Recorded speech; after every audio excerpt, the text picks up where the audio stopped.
In this recording, we're going to introduce another new standard, IAS 40. So this particular standard is dedicated towards investment properties.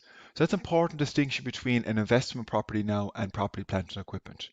So when we do the IAS 16, that is assets. So it's property, buildings, plant, land, equipment, etc., machinery that's for use in the business. So you're actually using it day to day in the business. Whereas investment properties, they're held for the rental income. You're actually renting them out or you're holding them to sell them on at a capital gain, which means you buy it at one price and you sell it at another price. So they're not for use in the business. So one of the first key things that you may come across in an exam question is figuring out which standard is relevant. Is this asset or building an office for the company? In which case it'd be property, plant and equipment. Or what happens if it's an office building that's leased out to a third party company? Then it becomes an investment property. So we need a different standard to account for these assets, and that's where IAS 40 comes in. It has some similarities with IAS 16, but there are some key differences as well that you'll need to know and be able to deal with. So is property held to earn rental income or rentals for capital appreciation or both? So that's, for example, they give you plenty of examples here, but the obvious one might be a building you've leased out. Right? So a building that you're leasing out to someone else. So like an office building, you're leasing out to a third party, or you're leasing land out to a third party. Or you might not even be leasing the land out, you might be holding development land for long-term capital appreciation. What that means, you've bought land, you're not leasing it out, you're just holding it, but you're not really using it for anything. You might have heard that phrase, hoarding it, so the value may go up in the future. That's what we say, capital appreciation. Or, and this is an important one that often comes up, property that is being constructed or developed for future use as an investment property. So even if the property is not finished, you might be building a new office block. That is an investment property, even if it's half finished. It still be classified as an investment property that's partially finished. So the other side of things is what is not an investment property. Any assets that are held for production or supply of goods and services that you actually use for your own purpose.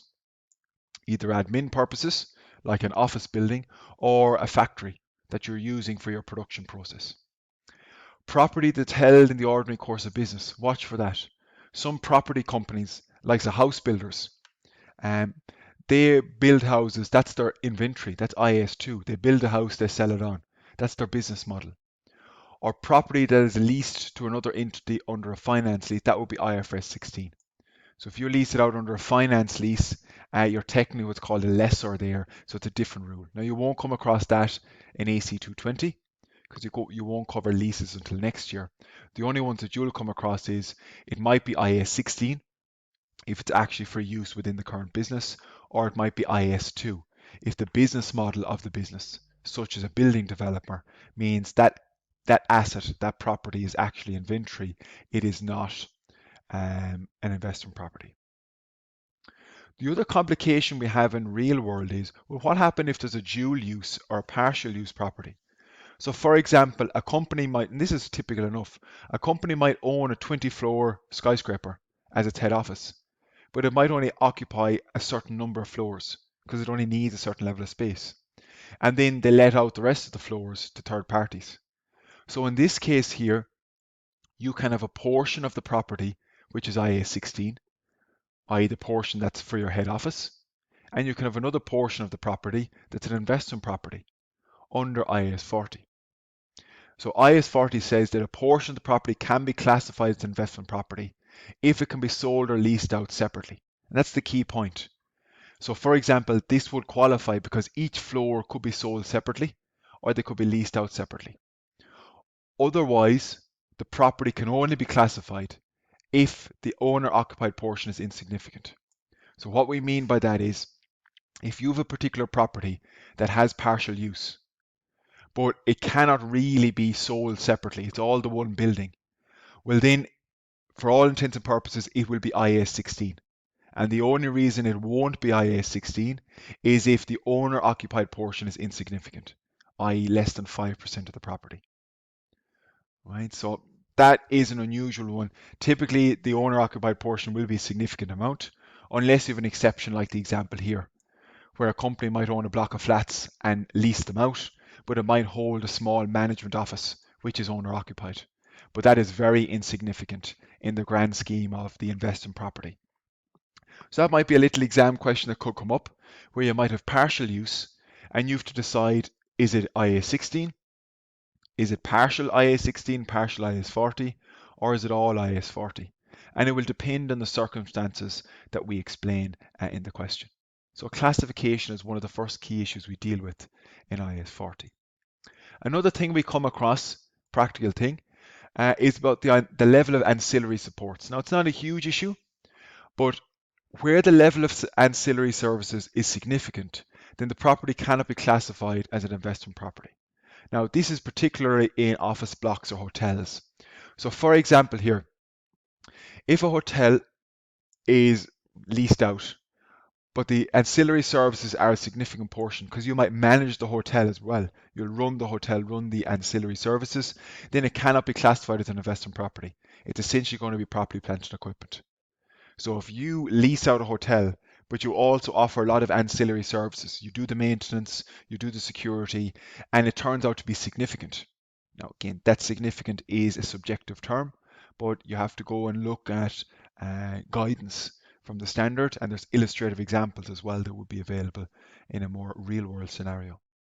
But the alternative might be here, if the owner of an office block just provides security and maintenance to tenants, it would still likely be classified as an investment property because those services are insignificant component of the overall arrangement. So it does vary time to time. It depends what the structure is. It depends what the substance of the agreement is. But don't worry too much about those at AF2. It's probably a bit too detailed, but just remember in the real world, because there's so many complexities like that, there never is a very straightforward lease agreement often, particularly for the likes of office blocks or hotels. It can be quite complex. And that means even the definition or the distinction of what is investment property, what is property, plant and equipment, what is inventory, may not be as clear cut as you think.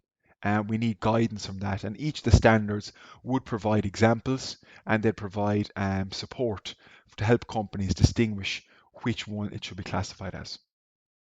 So once you've dealt with the classification issue, then we're figuring out, well, how do we account for this? How do we initially account for it and then subsequently account for it?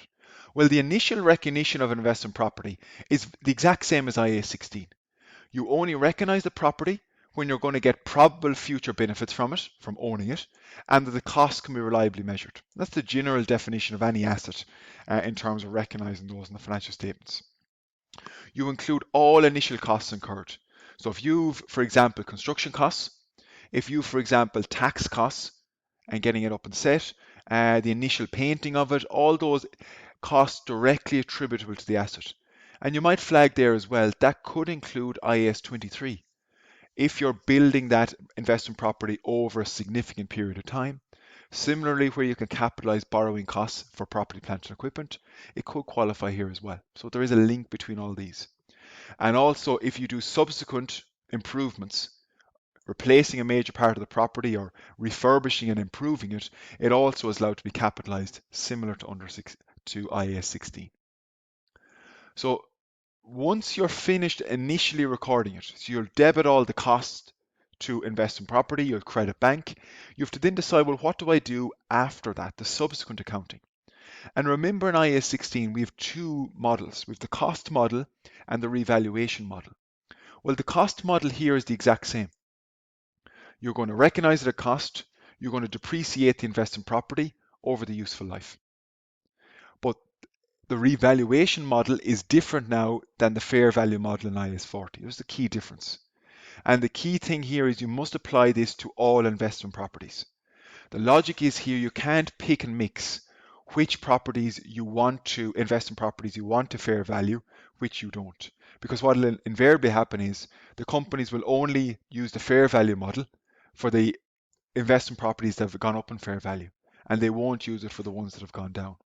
So it doesn't really, you have to do it right across all investment properties under IAS 40. The other thing, and we're going to get to this next week, IAS 8, if you're changing from the cost model to the fair value model, because you believe it will be more appropriate presentation of your investment properties. That's called a change in accounting policy. Now that won't make much sense to you this week because we haven't dealt with what that means and the implications, but that's an important distinction. The change from the cost model to the revaluation model in IAS 16 is not a change in accounting policy. It can be just done this year. Whereas the change from the cost model to the fair value model in IAS 40 is a change in accounting policy, and that involves a prior year adjustment. And we'll deal with all of that next week. But just put that in because when you go back to study this towards the end of the semester, you'll start to piece together all the links between the standards as well. So the cost model, same as IAS 16. You investment property is measured at cost, less accumulated depreciation, and less any impairment losses, which again is relevant under IAS 36, which we've covered. But the other key distinction here is you must also disclose the fair value. So put that, you'll have that in the notes to the accounts. So even though you're not fair valuing it and you're not including the fair value in the accounts, you must include it in the notes as a disclosure. So it's the exact same as IAS 16 in terms of the accounting. So let's take a little example on how we'd account for this under your IAS 40. So we'll bring this over and we will see. Put it there.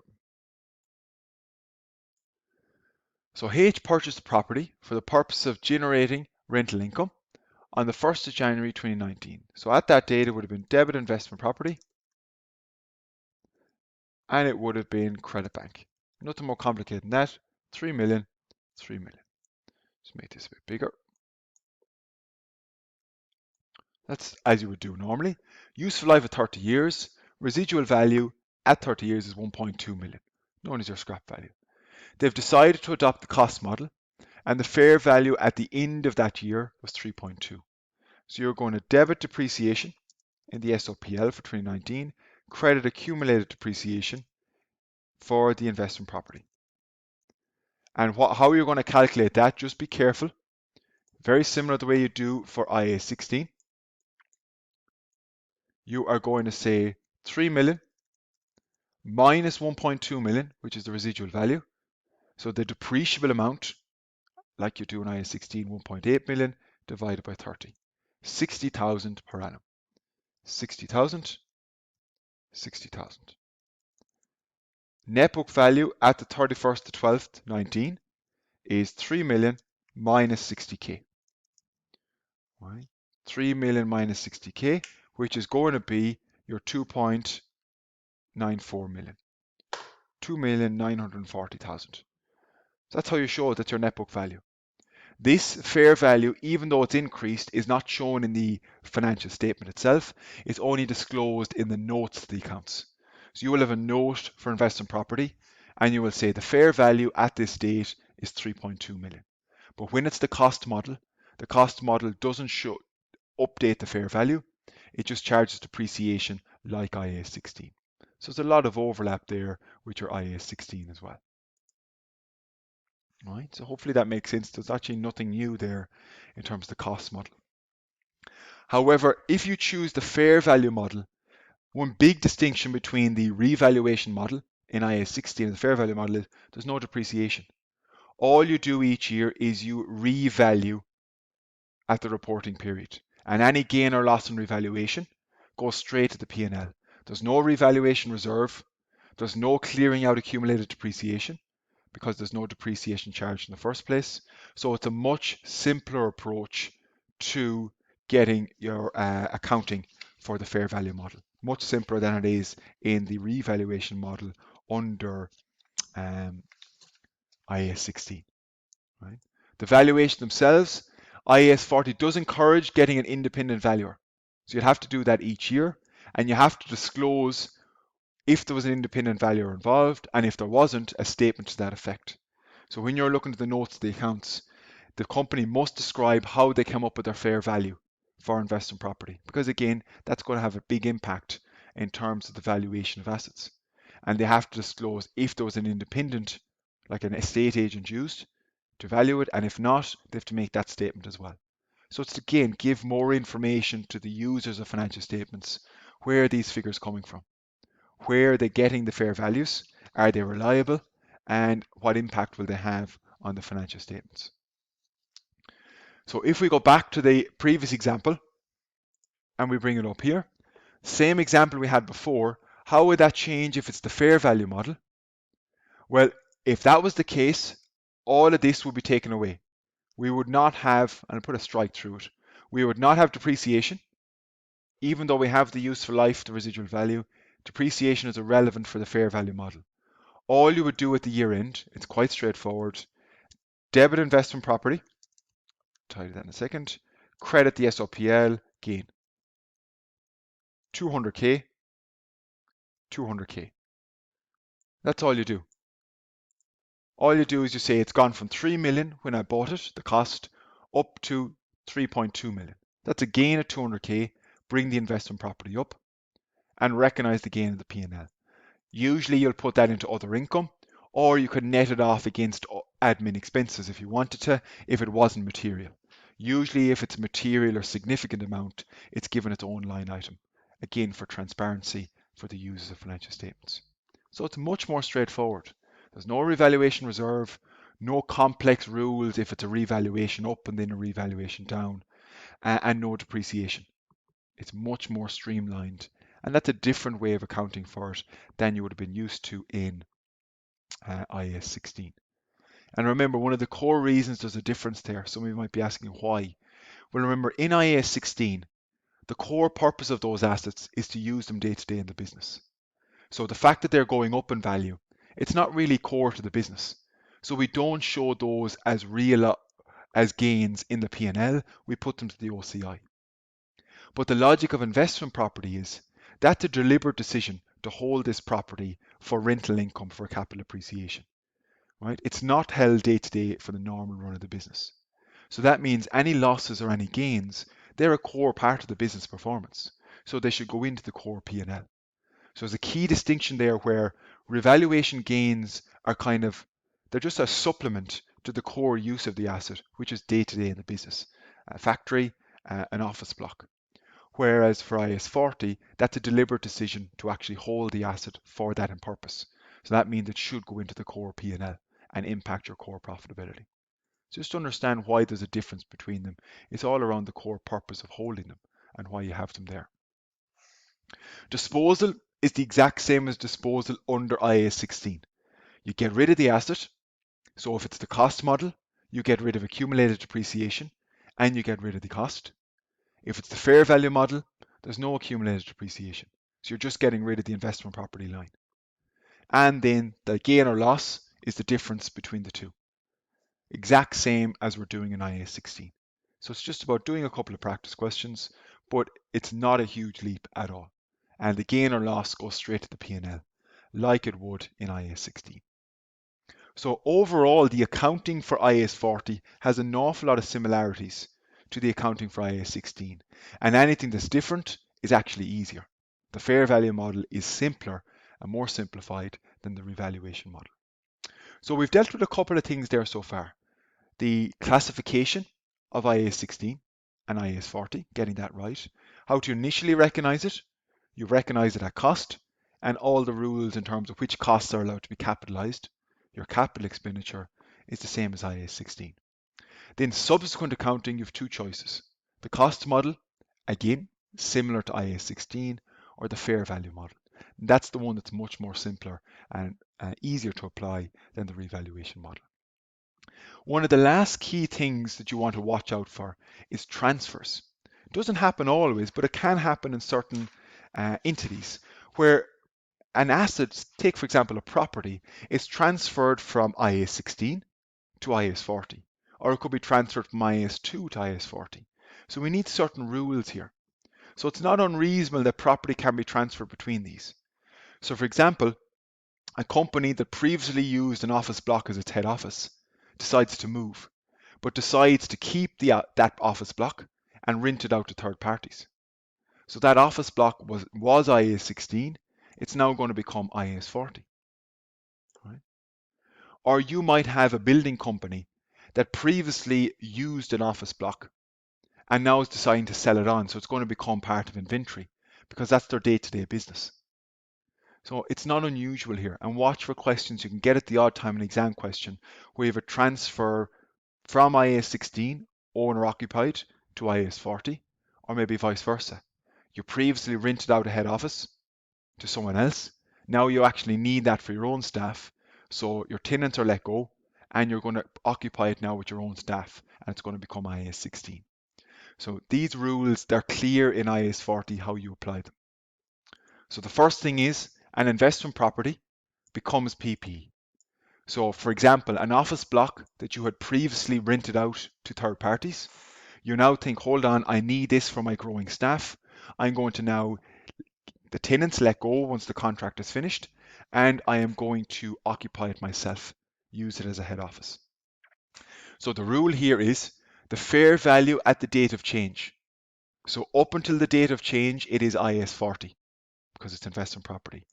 And at the date of change, that fair value becomes, in inverted commas, the deemed cost.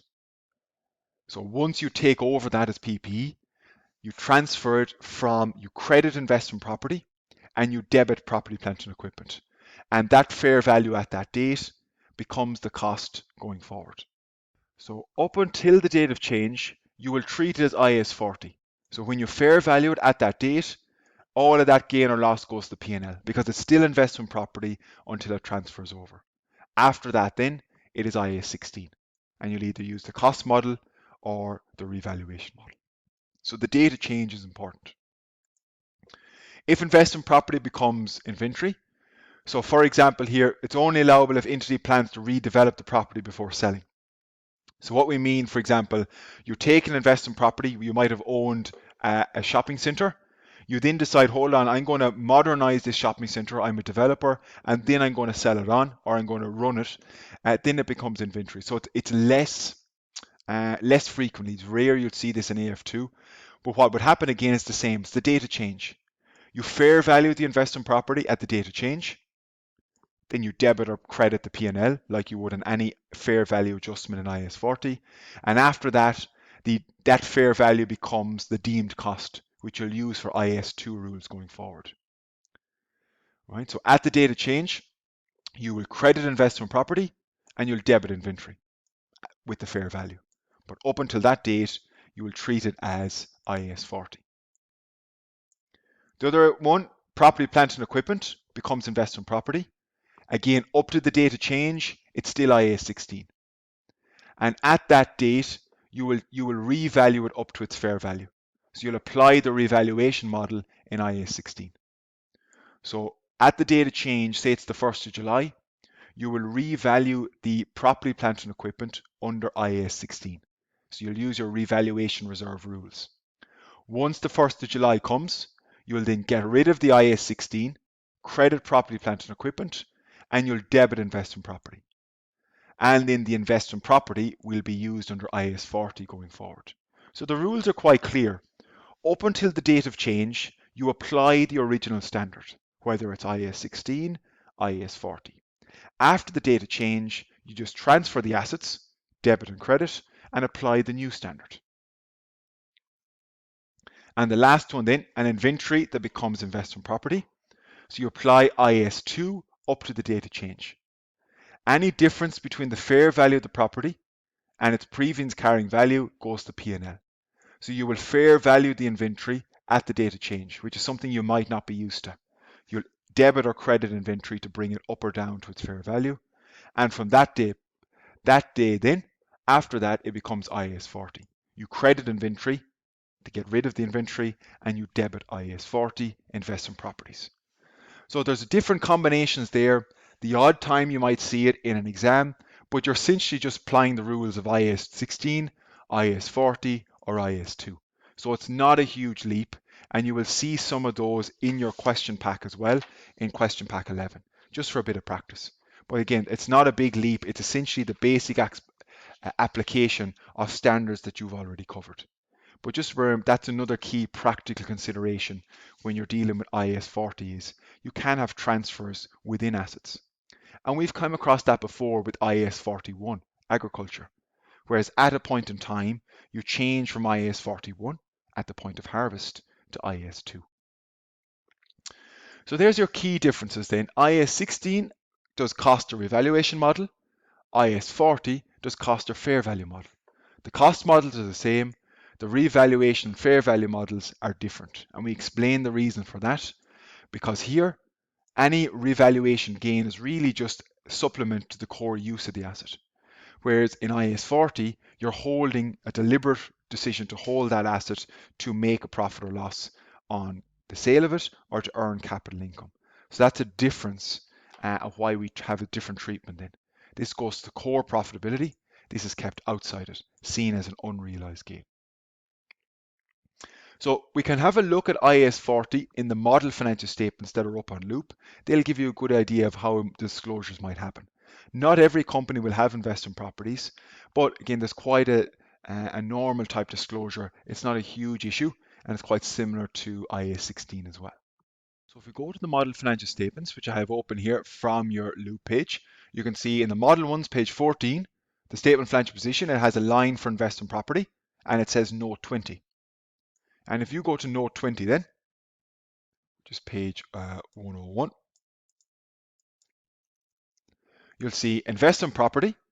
You have to give a reconciliation between the opening and closing balance. See the way it says IAS 40, which paragraph it's telling you. Paragraph 76 of IAS 40 tells you how to disclose these.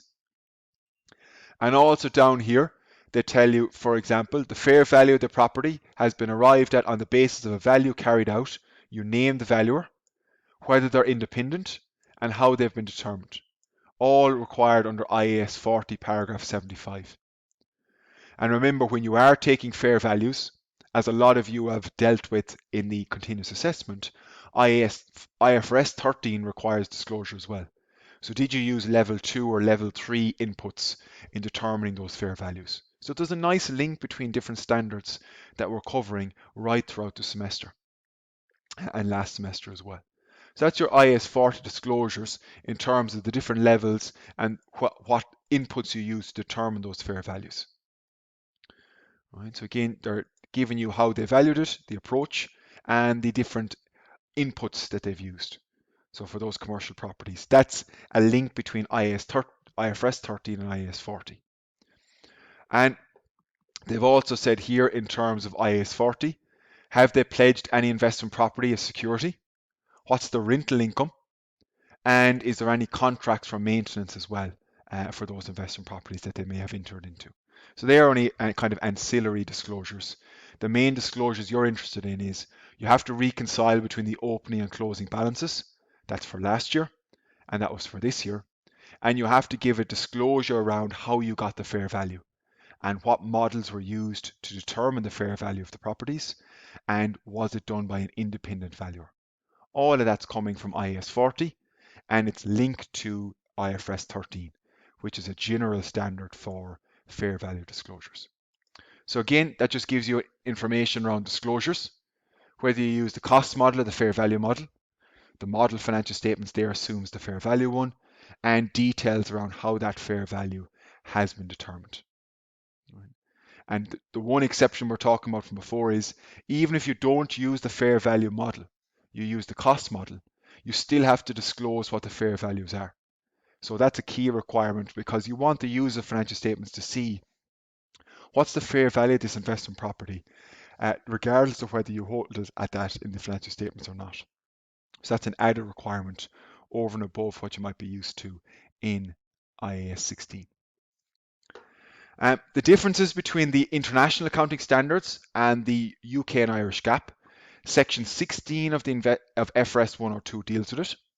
And under FRS 102, investment property measured at fair value, provided it can be done so regularly. Otherwise, they're accounted for at PP. That's a key difference. So unless you can get the fair value of investment property reliably each year, then it's classified as PP. Whereas in contrast, you can do the cost model in IAS 40. Cost model is not available in FRS 102. If you can't get the fair value of a property, because maybe it's very niche or it's a very specific type property, then it'll actually be classified as property, plant and equipment in FRS 102. So that's a different treatment completely. So it's just one thing to watch between UK and Irish GAAP and also international accounting standards. And typically, which is usual in most international accounting standards, IAS 40 will have more detailed disclosure notes. So they expect a lot more disclosures than FRS 102. FRS 102, that section 16, will be much shorter than IAS 40. And that's typical of all those standards. When you go to the international level, it's much more detailed. All right, so that is IAS 40. I think the best chapter to go back and look at will be the chapter 31 from the Margaret Darcy textbook, and that's available in ebook format in DCU Library. Right? There is question pack 11. It's a question pack 11 covers IAS 38. It also covers IAS 40, and there will be a tutorial question on it as well. Right? If you want to go and have a look at the summary of the standard itself, that hyperlink from IAS Plus will bring you there as well. So it's not IAS 40 is not a huge leap from IAS 16, but there are a couple of important distinctions that you need to watch for. And I think reading that chapter will certainly help you and kind of consolidate your knowledge in that area.